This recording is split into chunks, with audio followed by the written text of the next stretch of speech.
Lucas. Este sermón va a ser un poco diferente a lo usual de Navidad. En Lucas, capítulo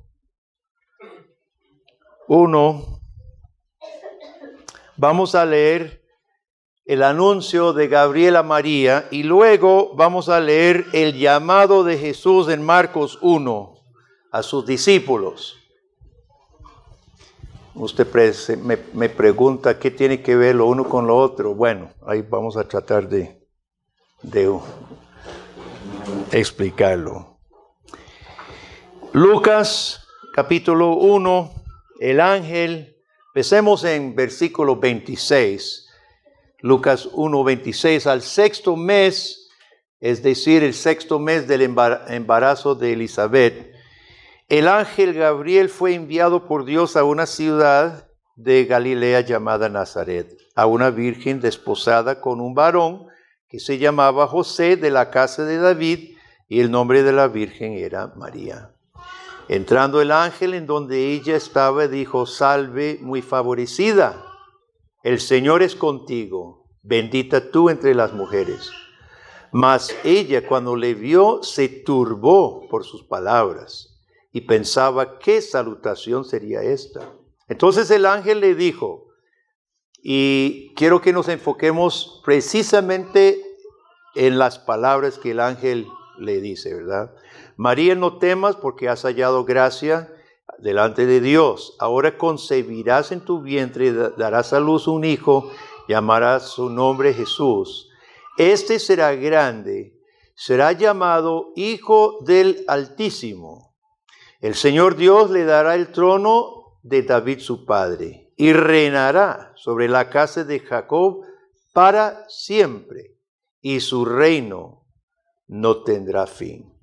Entonces María dijo al ángel: ¿cómo será esto? Pues no conozco varón.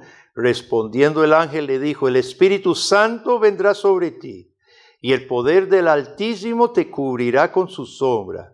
Por lo cual también el santo ser que nacerá será llamado Hijo de Dios. Ahora busquemos en Marcos 1 el llamado de los primeros discípulos. Marcos 1, 16. Marcos 1, 16. Andando junto al mar de Galilea, vio a Simón y Andrés, su hermano, que echaban la red en el mar porque eran pescadores. Y les dijo Jesús: venid en pos de mí, y haré que seáis pescadores de hombres. Y dejando luego sus redes, le siguieron. Pasando de allí un poco más adelante, vio a Jacobo, hijo de Zebedeo, y a Juan, su hermano, también ellos en la barca que remendaban las redes. Y luego los llamó, y dejando a su padre Zebedeo en la barca con los jornaleros, les siguieron. Capítulo 2, versículo 13, el llamado de Leví, es decir, Mateo. Capítulo 2, 13, después volvió a salir al mar, es decir, Jesús, y toda la gente venía a él y les enseñaba. Y al pasar, vio a Leví, hijo de Alfeo, sentado al banco de los tributos públicos, y le dijo: sígueme. Y levantándose, le siguió. ¿Por qué los discípulos siguieron a Jesús? Quiero que usted se haga la respuesta en su cabeza. ¿Por qué los discípulos siguieron a Jesús? Tu respuesta, querido amigo,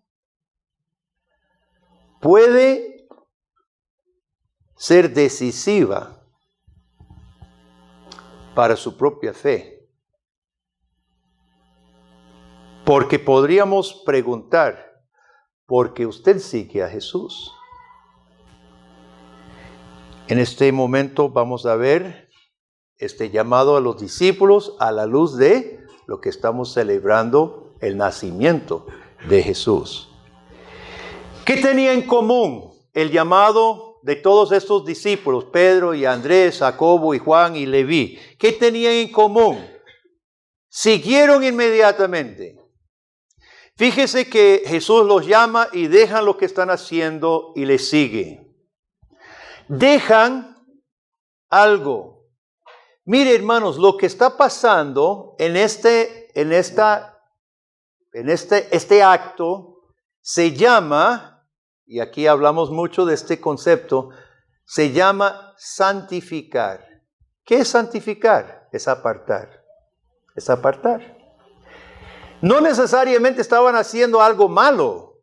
Leví, muchos de los publicanos eran corruptos. No sabemos si Leví fuera uno de ellos. No podemos decir que era un publicano corrupto. Posiblemente que no. Ciertamente los pescadores tenían un oficio honroso, ¿verdad? Sin embargo, Jesucristo los separa. Eso se llama la santificación. Los utensilios del templo no eran malos. Antes de ser consagrados, hacían cosas útiles para la vida. Pero cuando eran consagrados para el uso del templo, eran separados aparte. Y eso es lo que Jesucristo está haciendo, hermanos. Está haciendo una separación. Y luego, ¿qué hace? Para consagrar. Y esa es la santificación. Somos separados para ser consagrados a. Y siempre el calvinismo ha reconocido que la vida cristiana no es una mera lista legalista de cosas que no se debe hacer. El calvinismo, porque la Biblia lo reconoce, que Dios cuando nos toma, nos separa para Él, pero no para que nos quedemos brazos cruzados, nos separa para representarlo, servirle, ser mayordomos en todo lo que hacemos, ser luz en este mundo. Jesucristo separa a sus apóstoles, sus discípulos, para que ellos sirvan una tarea que Él les daría. Y les da un giro de 180 grados. ¿Y sabe qué, hermanos? Nosotros como pecadores nos resistimos a las dos cosas, ¿no es cierto? Chicos, ¿a cuánto les gusta que sus papás le digan, deje de hacer eso? A que no nos gusta, ni a los adultos. Como que algo dentro de nosotros reacciona. Estamos haciendo algo que nos gusta y llega alguien y dice, deje de hacer eso, por favor. Y uno dice, ¿y por qué? Chicos, ¿a cuántos de ustedes les gusta cuando su mamá o su papá le dice, hijo, hágame el favor, recoja sus cosas en su cuarto, ayúdeme a poner la mesa, no sé qué, corte el zacate? Siempre nos gusta, brincamos en un solo para cumplir, no siempre, ¿verdad? Vea, hermanos, que lo que Dios hace y lo que Jesús está haciendo es un llamado contra nuestras inclinaciones naturales, pero sobre todo contra nuestra habilidad. Contra nuestra habilidad. Dios nos llama a dejar lo que éramos para ser lo que no podemos ser. Entonces, ¿cómo es esto? ¿Cómo nos explicamos que Cristo llame a los discípulos a dejar lo que eran para llegar a ser lo que no podían ser por sí mismos? Bueno, para comprender esto, hermanos, lo tenemos que relacionar con lo que leímos en el anuncio del ángel. ¿Quién es este que los está llamando? Y por eso yo empecé preguntando, ¿por qué siguieron a Jesús los discípulos? ¿Y por qué le sigue usted? ¿Quién es este que está llamando? Porque este Jesús que los está llamando a dejar lo que eran para hacer lo que no pueden naturalmente, es nadie menos de lo que dijo el ángel, el santo ser, el Hijo del Altísimo, el Hijo de David cuyo reino no tendrá fin. Y cuando la voz de Jesucristo con la autoridad de aquel que dijo al principio de la creación, sea la luz, y fue la luz. Sepárense las aguas, y se separaron las aguas. Crezca plantas y animales. Hagamos al hombre a nuestra imagen. La voz de ese Dios, creador, soberano, Señor, llama a los discípulos, sígueme. Y siguen. ¿Quién es el que está llamando, hermano? El que anunció el ángel, el Hijo del Altísimo. Y su voz viene con la autoridad del Altísimo. Del Altísimo que al principio de la creación creó de la nada todo lo que hay. Y cuando llega a pecadores quebrantados, arruinados en nuestro pecado, y dice, sígueme, obra una nueva creación, una recreación. Entonces apreciamos en primer lugar la autoridad de la voz de Jesucristo, pero en segundo lugar la persona de Jesucristo, porque Él llama en su capacidad de Salvador y de Rey. Cuando Pedro y Andrés y los otros escucharon la voz de Jesucristo, estaban escuchando la voz de su Salvador. Sígueme, decía su Redentor. ¿Qué fue el gran error de Judas Iscariotes? Yo pienso, entre otras, que Judas Iscariotes buscaba un reino terrenal, puesto terrenal. ¿Y por qué Jesús llamó a Judas, sabiendo de antemano que le iba a entregar? Porque según Juan 6, Jesús sabía de antemano, Jesús cuando llamó a Judas ya sabía. ¿Y cómo es posible que Jesús metiera a Judas dentro de los 12?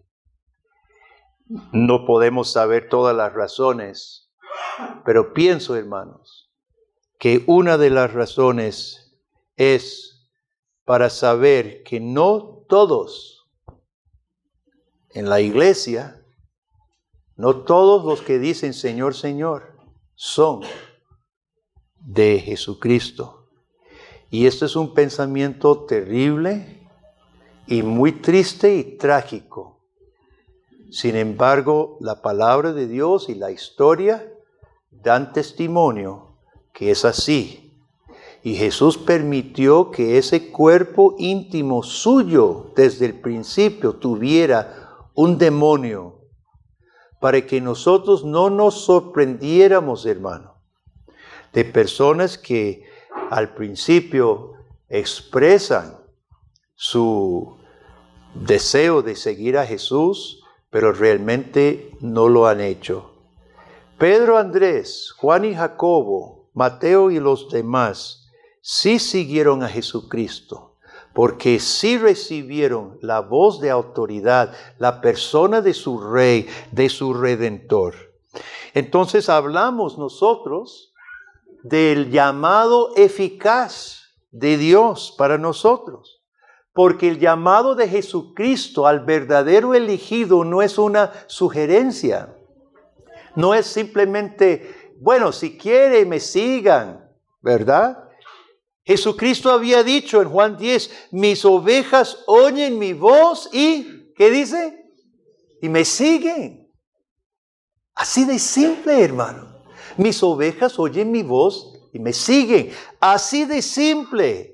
La Biblia no enseña que Jesucristo está en el cielo, habiendo hecho todo lo que pudo, porque dio su vida en la cruz y ahora está en el cielo, frotándose las manos y con lágrimas en los ojos, esperando que alguien le reciba.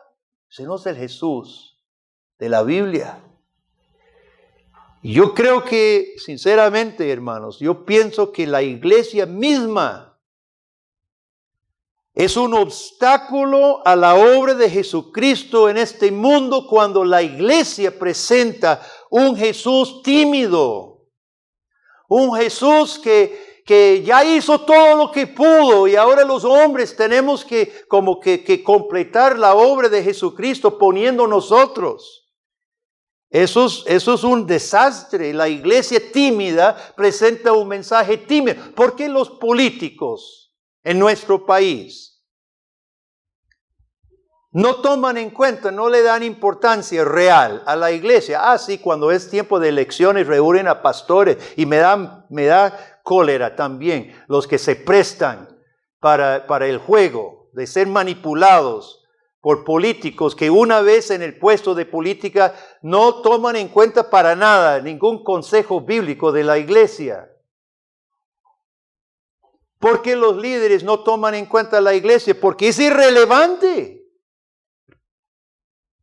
Porque su Cristo que predica en muchas ocasiones es un Cristo irrelevante, un Jesucito personal, uno que me consuela a mí en mi rincón. No es el Cristo que está anunciado en la palabra de Dios, el Señor cuyo reino no tendrá fin. ¿Por qué muchas personas en la calle piensan que está bien que usted sea cristiano? Te apoyo. Si eso es lo que funciona para ti, excelente.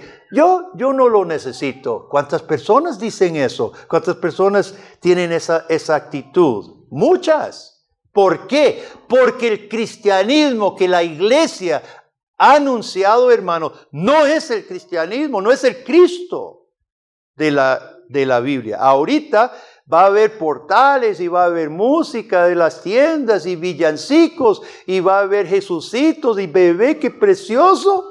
Un montón de gente, un sentimentalismo, ignorando las palabras del ángel. ¿Quién iba a hacer eso? El Hijo del Altísimo, cuyo reino no tendrá fin.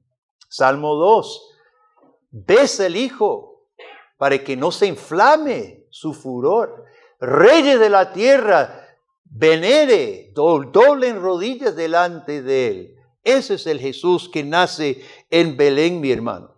Los discípulos dejaron todo y siguieron a Jesucristo y ese es el resultado de escuchar la palabra, la voz de Jesucristo. Dejaron todo y siguieron. Escucharon la voz autoritativa de Cristo. Vieron a su Salvador, a su Rey y siguieron a Jesús. Y sabemos que es el Espíritu Santo que hace efectiva la palabra de Jesucristo. Yo les dejo un reto con su concordancia. Busquen en la Biblia todas las instancias donde se encuentran juntos Espíritu y palabra. Va a encontrar muchas, donde literalmente va Espíritu y palabra. Ahora, separar el espíritu de la palabra ha sido un problema de la iglesia o de algunos en la iglesia durante toda la historia. Juan Calvino, hace 400 y resto años, tiene una porción en la institución donde habla de los fanáticos que dice, la Biblia es letra muerta. Bueno, ¿dónde hemos escuchado eso? Letra muerta, dice, como si el Espíritu Santo inspiró durante 1500 años y preservó manuscritos donde 1500 años para que hoy fuera letra muerta. Dice Calvino, eso es una afrenta al Espíritu Santo. Pensar que Dios se preocupó durante tanto tiempo dejándonos la Biblia para que hoy le llamemos letra muerta. Y los fanáticos, dice Calvino, apelan a visiones y sueños y letra fresca para sus alucinaciones. Pero no fue nuevo en el tiempo de Calvino. En el tercer siglo, los montanistas, siguiendo a Montano, Priscila y algunos más, exaltaban visiones, exaltaban sueños y exaltaban revelaciones que tenían también y tenía que ser condenada el montanismo en el tiempo de la primera iglesia. Lo que nosotros vemos hoy de grupos, sectores de la iglesia que divide la Biblia del Espíritu Santo no es nada nuevo. La iglesia ha tenido que lidiar con este problema durante toda la historia. Pero la Biblia no los separa. La Biblia no los separa, los une. Pablo dice en Efesios 6:17, dice, tomad toda la armadura de Dios, el yelmo de la salvación, la coraza de la justicia, y tomad la espada del Espíritu, que es la palabra de Dios. Jesús dice en Juan 16:13 a sus discípulos que una vez que Él se hubiera ido, que no se preocuparan, porque el Espíritu Santo los guiaría a toda verdad. ¿Y qué fue el producto a los apóstoles? Que el Espíritu Santo los guió, les ayudó a recordar sus palabras. ¿Y qué hicieron? Hicieron el Nuevo Testamento, palabra y espíritu. En Juan capítulo 17, versículo 17, Jesús está orando a su Padre. Dice, santifica a mis discípulos en la verdad. En la verdad, tu palabra es verdad. Y en Juan 15:3, Jesús dice, yo soy el vid, vosotros los pámpanos, y a vosotros estáis limpios por la palabra que yo os he hablado. Los ejemplos para la teología siempre quedan cortos, pero vamos a intentar un pequeño ejemplo para ilustrar este punto, hermanos. ¿Qué diría usted, especialmente las hermanas aquí presentes, si usted comprara un jabón, un detergente para ropa nuevo, bonito empaque, usted lo lleva, dice todo nuevo, y usted lo lleva a la casa, ya va a lavar ropa y vuelve a ver en la caja, a ver las indicaciones? ¿Y qué diría usted si se leyera así? Este jabón es altamente efectivo cuando se siguen las siguientes condiciones. El agua debe estar muy caliente. No deje el jabón en el agua mucho tiempo antes de poner la ropa. Use mucho jabón. Y finalmente, la ropa no debe estar muy sucia. ¿Qué diría usted de un jabón así? Que no sirve. Que devuélveme la plata. Yo necesito un jabón punto. Un jabón que funcione bajo cualquier condición. Bueno, ya eso sería un sinsentido. Hermanos, la palabra de Dios es efectiva y dice Isaías que cumple aquello para lo cual es enviada. La palabra de Dios es efectiva como Dios quiere que sea efectiva. Y tenemos aquella visión, ¿se acuerda de Ezequiel 37? La visión del valle de los huesos secos. Ezequiel está en un sueño. Y Dios le presenta ese valle grande, un valle grande con huesos secos en extremo, dice. ¿Qué representan esos huesos? Bueno, representaba a Israel fuera de su tierra prometida. Estaba en Babilonia, o estaba repartido por todo el mundo porque estaba exiliado. Pero piense, hermano, no había templo porque Nabucodonosor había arrasado toda la ciudad y había quemado el templo. No hay lugar en la tierra donde se adore a Dios. Su pueblo destrozado representa no solo Israel, sino la humanidad entera. Esos huesos secos son lo que somos nosotros, aparte de Dios. Y el ángel le dice a Ezequiel, hijo del hombre, ¿vivirán esos huesos? Ahora, Ezequiel es más inteligente de lo que hubiera sido yo, porque la respuesta natural, ¿cuál es? Obviamente que no. ¿Cómo van a vivir estos huesos? Ezequiel, más inteligente, dice, tú sabes. Tú sabes. Entonces dice el ángel, predícales. Llame el espíritu. Y empieza a predicar sobre los huesos. Y dice que clac, clac, clac, se vienen y se juntan. Y se les cubre de piel y de tendones. Y después dice, predíqueles el espíritu, como en el principio cuando Dios sopla su espíritu en el hombre. Predica al espíritu para que les infunda vida. Y se levantan. Y termina el versículo 10 diciendo, un gran ejército, que casi no se podía ver el fin del ejército. Hermanos, esto es lo que Dios está haciendo hoy. Su iglesia es este ejército que Dios, por su palabra eficaz, está levantando. Usted y yo, si hemos escuchado la voz de este Jesús, hermano, somos esos huesos secos en gran extremo, resucitados. Dios nos dio vida. El Señor del universo, por su palabra autoritativa y eficaz, nos ha hecho un ejército de pie, listos para servir a nuestro capitán. ¿Por qué los discípulos siguieron a Jesús? Porque el Rey del cielo los había llamado. No un bebé en el pesebre. No fue un bebé que lo llamó. Fue lo que se hizo ese bebé. Creció y llegó a ser y es Rey y Salvador. ¿Por qué los discípulos siguieron a Jesús? Porque su Redentor habló a su corazón y los llamó. Porque la divina palabra y el Espíritu de Dios los movió irresistiblemente. Y hermanos, esta es la visión que esta iglesia necesita retener siempre.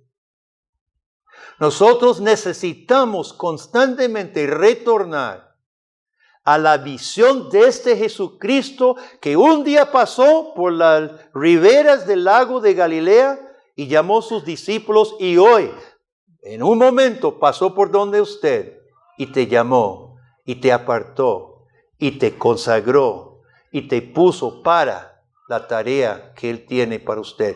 Retengamos esta visión, hermanos, no la soltemos. Necesitamos volver una y otra vez al llamado eficaz de nuestro Dios. Sabemos que Jesús no nos llama a todos exactamente de la misma forma de servirle. Los discípulos tenían que dejar su pesca y para convertirse en apóstoles.